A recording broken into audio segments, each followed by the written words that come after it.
Our next topic is solving proportional equations, and it's something that you did do while you were in Algebra 1.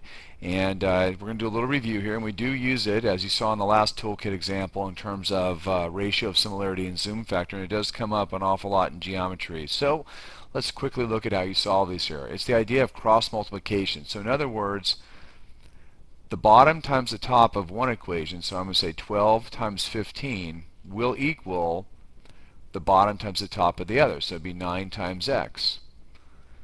12 times 15 is 180.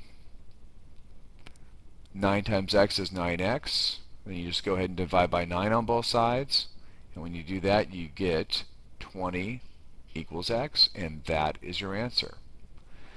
Here's another little example here to add into your toolkit. Now it's a little more complicated. You'll notice instead of just x as it was in the first equation, we have x plus 4 as the numerator in one fraction, and the denominator in that same fraction is now 2x minus 1. So it works very similar here. So once again, we take the top of one equation times the bottom of the other, so it'll be 8 times the quantity 2x minus 1, and that will equal the bottom of the other fraction times the top of that. So this denominator would be 10, and the numerator on this one would be x plus 4. And now you have yourself an equation. You go ahead and solve that here. So if we took 8 times 2x, we would get 16x. If we took 8 times negative 1, that would be negative 8, equals 10 times x is 10x. 10 times 4 would be 40.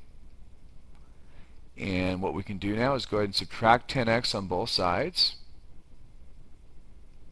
We can go ahead and add 8 on both sides. When we do that, we would get 6x on the left side of the equation. On the right side, 40 plus 8 is 48. And if we divide by 6 on both sides, we wind up with an answer of x equals 8. There you go. So that's how you solve proportional equations.